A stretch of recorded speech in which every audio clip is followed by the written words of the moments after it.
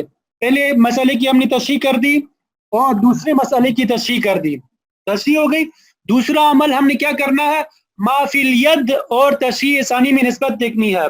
ما فی الید اور تصحیح ثانی میں نسبت دیکھنی ہے. یہ ما فی الید ہے جو زوج کو حصہ ملا تھا پہلے میت سے. ٹھیک ہے، یہ اس کو کیا کہیں گے؟ ما فی الید. تصحیح ثانی کون سی ہے؟ یہ ہے دوسرا مسئلہ. ٹھیک ہے، ان دونوں کے درمیان ہم نے نسبت دیکھی تو تماثل کی نسبت ہے. ان میں کیا نسبت ہے؟ تماثل، یعنی بالکل مساوی ہے 4 4. تو ہمیں کسی کام کی ضرورت نہیں ہے. تو ہمیں کیا ہو گیا؟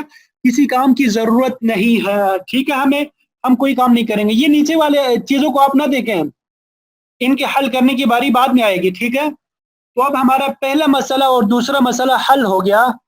اب یہ پہلا اور دوسرا مسئلہ جو ہے یہ ہمارا پہلا مسئلہ کہلائے گا. پہلا اور دوسرا مسئلہ ہمارا کیا کہلائے گا؟ پہلا کہلائے گا. اور یہ جو تیسرا ہے، یہ تیسرا مسئلہ، اس کو ہم دوسرا مسئلہ تصور کریں گے. پہلے مسئلے کی ہم تشریح کر چکے ہیں. اب یہ دوسرا جو مسئلہ ہے اس کی ہم تشریح کریں گے.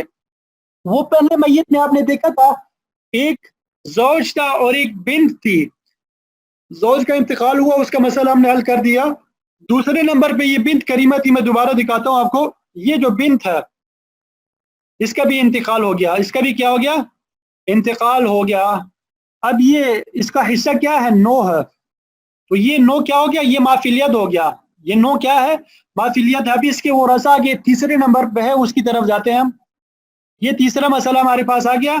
تو ما فی الید ہم نے یہاں پہ لکھ دیا. یہ کیا لکھا ہے؟ ما فی الید. تو ورثاء دیکھیں، ایک بیٹی زندہ ہے اس کی، ایک بیٹا، 2 بیٹے موجود ہے خالد اور عبداللہ، اور ایک جدہ دادی موجود ہے.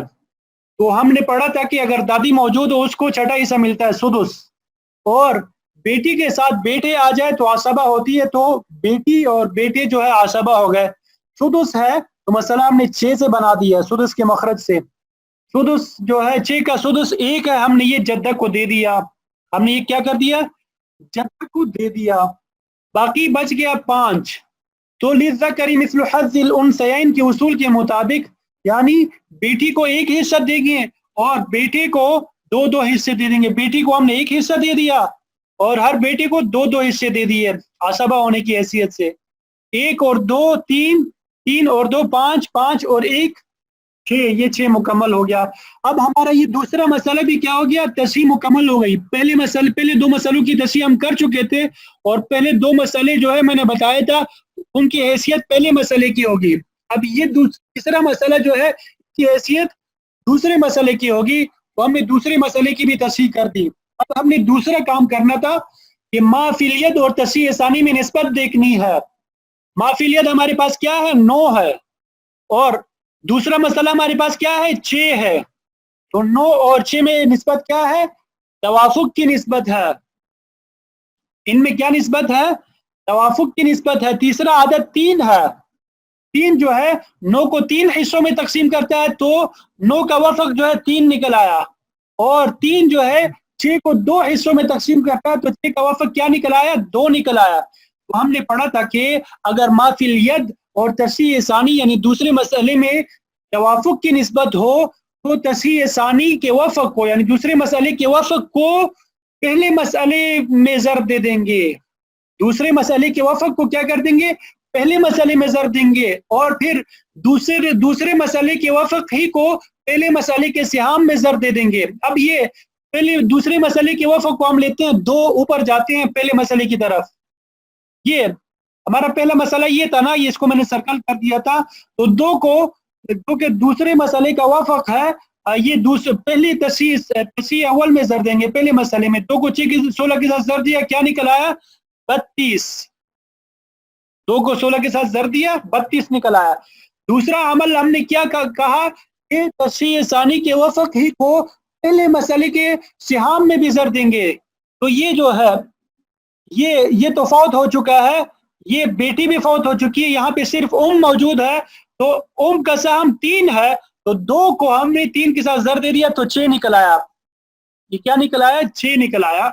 اسی طرح یہ دوسرا مسئلہ جو ہے یہ بھی ہم نے پڑھا تھا کہ یہ پہلا مسئلہ ہی شمار ہوگا، تو وہ ایک دو کو جو ہے یہاں کے بھی سیام، یہاں پہ سیام یہ تھے ہمارے پاس، یہ والے ہم نے دو کے ساتھ ضرب دیا ایک کو، تو دو ایکم دو نکل آیا۔ اسی طرح دوسرے مسئلے کے وفق کو جو کہ دو تھا، پہلے مسئلے کے سیام کے ساتھ ہم ضرب دے رہے ہیں، تو یہاں پہ بھی ضرب دیا، دو دنی چار، اس طرح یہاں پہ بھی ضرب دے دیا، دو دنی دو ایکم دو۔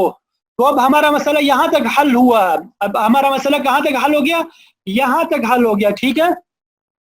ابھی تک ہم نے کیا کام کیا کہ دوسرے مسئلے کے وفق کو اصل مسئلہ میں ضرب دیا یعنی 16 میں، اور پھر سہام میں بھی ضرب دے دیا۔ آگے اب یہ تو دوسرے مسئلے کی کفیلیت کو، دوسرے مسئلے کی کفیلیت کے وفق کو کیا کر دیں گے ہم؟ دوسرے مسئلے کے سہام کے ساتھ ضرب دیں گے۔ دوسرے مسئلہ کا سہام یہ ایک تھا، تو ہم نے مافیلیت کے وفق میں ضرب دے دیا، تین ایکم تین، تین دنی چھ، اور تین دنی چھ، تین ایکم تین۔ تو ہمارا مسئلہ کہاں تک حل ہو گیا؟ یہاں تک حل ہو چکا ہے۔ اب آپ دیکھیں کہ پہلا مسئلہ بھی حل ہو گیا، دوسرا مسئلہ بھی حل ہو گیا ہمارا، یہ تیسرا مسئلہ بھی حل ہو گیا۔ ہم نے ان تینوں کی تصحیح کر دی، یہ تینوں مسائل ہمارے لیے کیا ہوں گے؟ پہلے مسئلے کی حیثیت اختیار کریں گے۔ ان تینوں کو ہم کیا کہیں گے کہ یہ ہمارا پہلا مسئلہ ہے، اور یہ جو ہے یہ چوتھا مسئلہ جو ہے یہ ہمارا دوسرا مسئلہ ہے۔ اس کو ہم کیا تصور کریں گے؟ دوسرا مسئلہ۔ تو پہلے مسئلے کی تصحیح ہمارے پاس یہ ہے 32 ہے۔ آپ پہلے مسئلے کی تصحیح ہمارے پاس کیا ہے؟ 32 ہے، 16 نہیں ہے، 16 ختم ہو گئی، ٹھیک ہے، اب 32 ہے، ٹھیک۔ اب یہ تیسری میت جو ہے اس کا انتقال ہوا، تیسری میت کیا ہو گیا؟ جو ہے اس کا انتقال ہو گیا، اس کا نام عظیمہ ہے۔ یہاں پہ اس کا مافیلیت کیا ہے؟ 6 ہے، یہاں پہ مافیلیت اس کا کیا ہے؟ 6 ہے۔ تو اب یہ 6 ہو گیا، آگے چلیں، یہاں پہ بھی کوئی نہیں ہے، یہاں پہ وہی عظیمہ جو ہے پھر آئی تھی، یہاں پہ عظیمہ، یہاں پہ اس کا بھی انتقال ہوا ہے، وہی عظیمہ ایک ہی خاتون ہے، وہاں پہ مافیلیت 6 ملا تھا، یہاں سے 3 اس کو ملا، یہاں پہ مافیلیت کی حیثیت سے 3 ملا، تو 3 اور 6 کتنے ہوتے ہیں؟ 3 اور 6 کو جب ہم جمع کرتے ہیں تو 9 نکل آیا، گویا کہ یہ دادی کا عظیمہ کا مافیلیت 9 نکل آیا۔ اب دیکھیں ہم نے یہ کیا کر دیا؟ عظیمہ کا مافیلیت لکھ دیا ہے یہاں پہ، 6 جو ہے پہلی میت سے ملا تھا، اور 3 جو ہے تیسری میت سے، تو کل 9 مافیلیت ہے عظیمہ کا۔ ورثہ میں کون افراد ہے؟ اس کا شوہر ہے، 2 بھائی ہے، ٹھیک ہے۔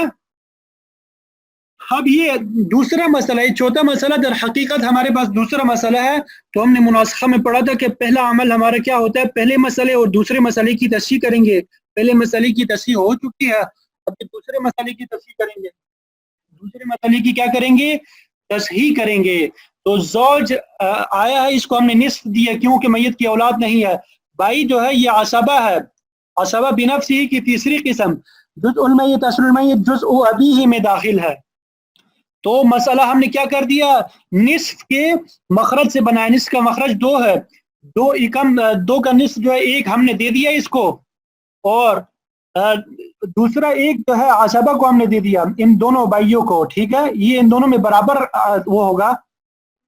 ٹھیک ہے، یہ 1 ہے، اور یہاں پہ افراد کتنے ہیں؟ 2 ہے، 1 جو ہے ان افراد پہ پورا تقسیم نہیں ہو رہا، 1 جو ہے پورا تقسیم نہیں ہو رہا، تو ہم نے تصحیح کے اصول پڑھے تھے کہ اگر کسر ایک فریق میں آ جائے، یہ اخوان جو ہے یہ ایک ہی فریق ہے، ایک ہی گروپ کا ہے، ٹھیک ہے، تو ہم کیا کریں گے؟ عدد رؤوس اور سہام میں نسبت دیکھیں گے۔ عدد رؤوس ہمارے پاس کتنے ہیں؟ 2 ہے یہاں پہ، اور سہام 1 ہے، تو ان دونوں میں تباین کی نسبت ہے، تو عدد رؤوس کے کل کو ہم لے لیں گے، عدد رؤوس کل کتنا ہے؟ 2 ہے، اس کو ہم نے مضروب بنا دیا، مضروب بنا دیا، اور اس کو ہم نے کیا کر دیا؟ مضروب کو کل عدد رؤوس کو اصل مسئلہ میں ضرب دیا، 2 دنی 4، یہ کیا ہو گیا؟ 2 دنی 4، اور دوسرا عمل ہم نے کیا کیا؟ اسی کو سہام میں ضرب دیا، 2 ایکم 2، 2 ایکم 2، اور 2 ایکم 2 یہاں پہ بھی 2 آئے گا، 2 ایکم 2، ٹھیک ہے۔ 1 ہم نے کس کو دے دیا؟ ایک بھائی کو دے دیا، دوسرا جو ہے ہم نے دوسرے بھائی کو دے دیا۔ اب یہ ہر ایک بھائی پہ پورا تقسیم ہو رہا ہے، یہاں تک ہمارا عمل کیا ہو گیا؟ مکمل ہو گیا، ٹھیک ہے۔ تو اب ہمارے پاس تصحیح ثانی یہ 4 ہے۔ اب دیکھیں مناسخے میں ہم نے کیا کرنا تھا؟ پہلا عمل ہمارا یہ تھا کہ دونوں مسئلوں کی تصحیح کریں گے، دونوں مسئلوں کی کیا کریں گے؟ تصحیح کریں گے۔ دوسرا عمل کیا ہے؟ مافیلیت اور تصحیح ثانی میں نسبت دیکھیں گے. مافیلیت ہمارے پاس یہاں پہ 9 ہے، تصحیح ثانی دوسرا مسئلہ کون سا ہے؟ یہ ہے 4. تو ان دونوں میں نسبت ہم نے کیا دیکھی؟ تباین کی نسبت، کیونکہ کسی عدد پہ یہ تقسیم نہیں ہو رہا ہے. تو اگر تباین کی نسبت ہو تو ہم نے کیا کرنا ہوتا ہے کہ تصحیح ثانی کو، کل تصحیح ثانی کو پہلے مسئلے میں ضرب دیں گے، اور اسی طرح کل تصحیح ثانی کو پہلے مسئلے کے سیام میں ضرب دیں گے، اور مافل کل تصحیح ثانی کے مافیلیت کو تصحیح ثانی کے سیام میں ضرب دے دیں گے. اب یہ والا عمل کل تصحیح ثانی کو ہم ضرب دے دیں گے کس میں؟ تصحیح اول میں. پہلے تصحیح اول کی طرف جاتے ہیں ہم. یہ تصحیح اول ہمارے پاس یہ تھا، یہ نہیں تھا، ٹھیک ہے، یہ میں نے بتایا تھا، یہ نہیں تھا بلکہ یہ والا تھا تصحیح ثانی 32 تھا. تو 4 کو ہم نے 32 میں ضرب دیا، 4 دونی 8، 4 تیا 12، تو 128 نکل آیا. کیا نکل آیا؟ 128. دوسرا عمل پھر 4 یعنی تصحیح ثانی کو، کل تصحیح ثانی کو ہم نے سیام میں ضرب دینا ہے. تو اب یہاں پہ ہم نے دیکھا پہلی میت میں کوئی سہم نہیں، یہ سب فوت ہو چکے ہیں، یہ سب کیا ہو گئے ہیں؟ فوت ہو چکے ہیں. یہاں پہ ہم نے ضرب نہیں دیا. یہ دوسرے میت میں موجود ہے، 4 کو ہم نے ضرب دے دیا 2 کے ساتھ. یہاں تک ہم حل کر چکے تھے نا پہلے، 4 کو 2 کے ساتھ ضرب دے دیا، 4 دونی 8، یہ حل ہو گیا. اسی طرح 4 کو 4 کے ساتھ ضرب دے دیا تو 16 نکل آیا. اس طرح 4 کو 2 کے ساتھ ضرب دے دیا، 8 نکل آیا. ٹھیک ہے، اب یہ دیکھو یہ پورا حل ہو گیا. آگے چلیں. یہ تیسری میت کے سیام میں بھی ضرب دی، یہاں تک ہم حل کر چکے تھے پہلے. 4 کو 3 کے ساتھ ضرب دے دیا 12. اسی طرح 4 کو 6 کے ساتھ ضرب دے دیا 24. 4 کو 6 کے ساتھ ضرب دے دیا 24. یہ تو چونکہ فوت ہو چکی ہے اس وجہ سے اس کا ہم ضرب نہیں دیں گے. اب آگے چلیں. اب یہ میت ثانی کے سہام کو مافیلیت میں ضرب دے دیں گے. میت ثانی کے سہام کون سے؟ یہاں پہ 2 تھا اور مافیلیت کیا ہے؟ 9 ہے. تو 2 کو 9 کے ساتھ ضرب دے دیا تو 18 نکل آیا. اسی طرح 1 کو 9 کے ساتھ ضرب دے دیا 9 نکل آیا. 1 کو 9 کے ساتھ ضرب دے دیا تو کیا نکل آیا؟ 9 نکل آیا. اس طریقے سے ہمارا یہ مناسخہ کیا ہو گیا؟ مکمل ہو گیا الحمدللہ. اب آخری یہ مکمل ہو چکا ہے تو آخری ہم نے کام کیا کرنا ہے کہ پورے اس کو دیکھنا ہے کہ کون کون زندہ ہے، کتنا حصہ ملا ہے اس کو. اب یہ دیکھیں پہلے میت میں کوئی زندہ نہیں ہے تو یہاں پہ ہم نے کچھ نہیں لکھنا، اس میں سے کوئی چیز نہیں لینی. ٹھیک ہے. دوسرے میت میں دیکھیں یہاں پہ یہ سب موجود ہے. حلیمہ کو 8 ملا ہے، اور عامر کو جو ہے 16 ملا ہے، رحیمہ کو 8 ملا ہے. یہ ہم آگے نیچے جو ہے احیاء کے نام سے کیا کر دیں گے؟ ایک ڈبہ بنا دیں گے کہ جو افراد زندہ ہے اور ہر ایک کا حصہ جو ہے اس کے سامنے لکھ دیں گے. تو یہاں پہ یہ حلیمہ، عامر، رحیمہ زندہ ہے. اسی طرح اس میں تیسری میت میں رقیہ موجود ہے، خالد موجود ہے، عبداللہ، ہر ایک کا حصہ 12، 24، 24. یہ جدہ تو فوت ہو چکی ہے عظیمہ. اسی طرح چوتھے مسئلے میں عبد الرحمن، عبد الرحیم، عبد الکریم یہ زندہ ہے، ہر ایک کا حصہ یہاں پہ 18، 19، 19. ٹھیک ہے، تو ہم نے یہ لکھ دیا. حلیمہ کے آگے اس کا حصہ لکھ دیا 8، عمر کے آگے 16، اور رحیمہ کے آگے 8، رقیہ کے آگے 12، اور خالد کے آگے 24، عبداللہ کے آگے 24، عبد الرحمن کے 18، عبد الرحیم کے آگے بھی 9، عبد الکریم کے آگے. کل ہمارے پاس کتنے حصے ہو گئے؟ 128. کل ہمارے پاس 128 حصے ہو گئے، یعنی کل مال کے ہم 128 کر دیں گے. تو اس طرح ہر ایک کو حصہ ہم اس کا دے دیں گے. یہ ہمارا کیا ہو گیا؟ مناسخہ الحمدللہ اللہ کے فضل و کرم سے مکمل ہو گیا. اب یہ اسی کو عربی میں دیکھتے ہیں. انتہائی آسان تھا، مختصر تھا، کوئی مشکل نہیں تھا. کہ دونوں مسئلوں کی تصحیح کریں گے. پہلے مسئلے اور دونوں مسئلوں کی تصحیح کریں گے. دوسرے عمل پہ کیا کریں گے؟ مافیلیت اور تصحیح ثانی میں نسبت دیکھیں گے. اگر تماثل کی نسبت ہو تو کسی کام کی ضرورت نہیں، اور اگر توافق کی نسبت ہو تو تصحیح ثانی کے وافق کو پہلے مسئلے میں ضرب دے دیں گے، اور پھر تصحیح ثانی کے وافق ہی کو میت اول کے سیام میں ضرب دے دیں گے، اور تصحیح ثانی کے سہام کو مافیلیت کے وافق میں ضرب دے دیں گے. اور اگر تباین کی نسبت ہو کل تصحیح ثانی کو پہلے مسئلے میں ضرب دے دیں گے، اور پھر کل تصحیح ثانی کو میت اول کے سہام میں ضرب دے دیں گے، اور پھر میت ثانی کے سہام کو کل مافیلیت میں ضرب دے دیں گے. یہ مکمل ہو گیا. عربی میں اس کو بیان کیا گیا ہے. عربی میں